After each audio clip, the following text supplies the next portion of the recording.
바쁜 업무에 치이다 보면 오후 3시쯤 어김없이 찾아오는 불청객이 있죠. 바로 참을 수 없는 달콤함에 대한 갈망입니다.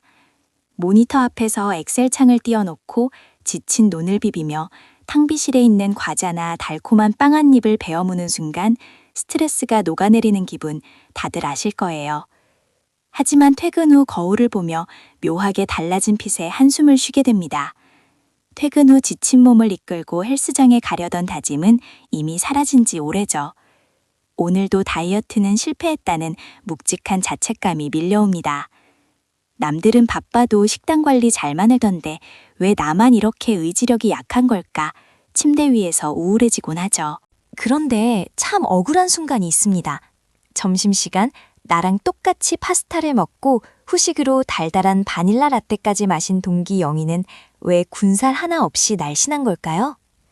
나는 주말에 샐러드만 먹으며 겨우 1kg을 뺐는데 월요일에 회식 한 번 했다고 다시 2kg이 찌는 마법 같은 현실. 이쯤 되면 나는 물만 먹어도 살찌는 체질인가 하는 의심이 듭니다.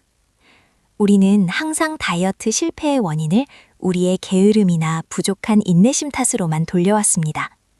세상이 정해놓은 천편일률적인 다이어트 식단에 내 몸을 억지로 끼워 맞추면서 말이죠. 하지만 과연 그게 전부일까요? 혹시 다른 이유가 있는 건 아닐까요? 만약 여러분이 살이 찌는 이유가 의지력 부족이 아니라 애초에 여러분의 몸이 그렇게 설계되어 있기 때문이라면 어떨까요? 최근 제 주변 다이어터들 사이에서 조용히 입소문을 타고 있는 서비스가 있습니다.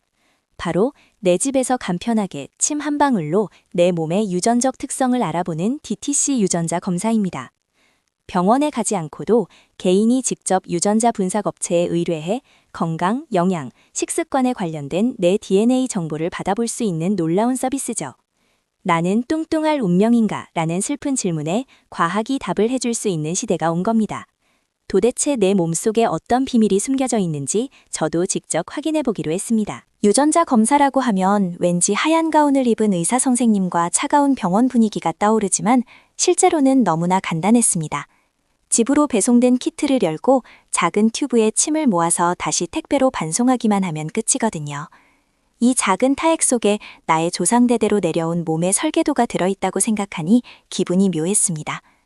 혹시 결과지에 당신은 평생 다이어트에 실패할 유전자를 가졌습니다 라고 적혀 있으면 어쩌나 하는 쓸데없는 걱정과 함께 약 2주간의 기다림이 시작되었습니다.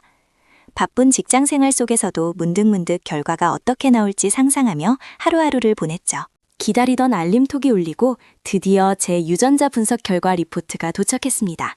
스마트폰 화면을 스크롤하며 내 몸의 매뉴얼을 읽어내려가는 순간 저는 그동안 제가 왜 그렇게 다이어트에 실패할 수밖에 없었는지, 왜 그토록 단빵에 집착했는지 과학적인 해답을 얻게 되었습니다.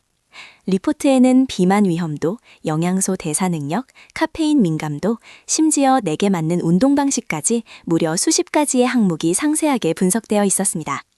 이 결과는 마치 캄캄한 미로 속에서 헤매던 제게 쥐어진 선명한 지도 같았습니다. 자, 그럼 제가 가장 충격받았던 3가지 반전 결과를 여러분께 공개하겠습니다. 첫 번째로 저를 경악하게 만든 건 바로 탄수화물 대사 능력이었습니다. 결과는 주의 수준이었어요. 제 유전자는 다른 사람들에 비해 탄수화물을 에너지로 효율적으로 태워 없애는 능력이 현저히 떨어진다는 뜻이었습니다. 즉, 똑같은 양의 빵이나 밥을 먹어도 제 친구의 몸은 그걸 에너지로 금방 써버리는데 제 몸은 오, 에너지가 들어왔네? 나중을 위해 일단 지방으로 전부 저장하자 하고 뱃살로 차곡차곡 쌓아둔다는 거였죠. 평소 스트레스를 받을 때마다 떡볶이와 빵으로 위로를 받았던 저의 식습관이 제 유전자와는 최악의 상성이었던 겁니다. 이 사실을 알게 된 순간 묘한 안도감이 밀려왔습니다. 아, 내가 못난 게 아니었구나. 그동안 내 몸에 맞지 않는 연료를 들이붓고 있었던 거구나. 그제야 남들이 효과를 봤다는 고구마 다이어트나 원푸드 다이어트가 왜 저에게는 요요 현상만 가져왔는지 이해가 되더라고요. 저에게 필요한 건 막연히 굶는 것이 아니라 식단에서 탄수화물의 비율을 줄이고 단백질과 건강한 지방의 비율을 높이는 맞춤형 전략이었습니다. 점심시간에 샌드위치 대신 닭가슴살 샐러드를 선택하는 것이 더 이상 억울한 희생이 아니라 내 유전자에 맞는 똑똑한 선택이라는 걸 깨달았죠. 두 번째로 눈길을 끈 건 카페인 대사 유전자였습니다. 출근길 아이스 아메리카노 한 잔은 바쁜 현대인의 생명수나 다름없잖아요. 저 역시 하루에 커피를 3잔씩 마시며 버티곤 했습니다. 그런데 결과지를 보니 저는 카페인을 분해하는 능력이 매우 낮은 체질이었습니다. 남들은 커피를 마셔도 금방 배출하지만 저는 카페인이 몸속에 오래 머물면서 심박수를 높이고 수면의 질을 심각하게 떨어뜨리고 있었던 거죠. 다이어트에서 충분한 숙면이 식단만큼이나 중요하다는 사실 알고 계셨나요? 수면이 부족하면 식욕 억제 호르몬이 줄어들어 살이 찌기 쉬운 체질로 변하게 됩니다. 커피가 제 다이어트를 방해하는 숨은 주범일 줄은 꿈에도 몰랐습니다. 피곤함을 이기려 마신 커피가 밤잠을 설치게 하고 그로 인한 피로가 다음날 폭식으로 이어지는 악순환의 고리. 저는 이 고리를 끊어내기로 했습니다. 오후 2시 이후에는 커피 대신 따뜻한 허브티나 디카페인 음료로 바꿨습니다. 처음 며칠은 졸음과 싸워야 했지만 신기하게도 일주일이 지나자 밤에 깊은 잠을 잘 수 있게 되었어요. 아침에 일어날 때 몸이 훨씬 가벼워졌고 불쑥불쑥 찾아오던 가짜 배고픔도 눈에 띄게 줄어들었습니다. 내 몸의 민감도를 아는 것만으로도 일상이 달라질 수 있더라고요.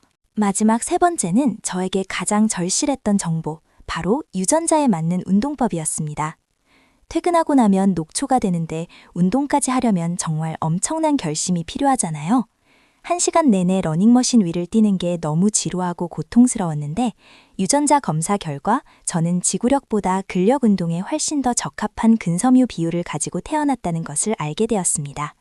즉 마라톤 선수처럼 오래 달리는 것보다 역도 선수처럼 짧고 굵게 힘을 쓰는 무산소 근력 운동을 할 때 더 빠르고 효과적으로 체지방을 태우고 탄력을 얻을 수 있는 몸이었던 겁니다. 이 사실은 바쁜 제게 엄청난 희소식이었습니다. 굳이 매일 1시간씩 지루한 유산소 운동을 억지로 할 필요가 없다는 뜻이니까요. 저는 운동 전략을 완전히 바꿨습니다. 주 3회 퇴근 후 딱 30분만 고강도 인터벌 트레이닝이나 스쿼트, 데드리프트 같은 웨이트 트레이닝에 집중했습니다. 제 유전적 강점을 살린 운동이라 그런지 예전처럼 억지로 할 때보다 땀도 잘 나고 근육이 붙는 재미가 쏠쏠했습니다.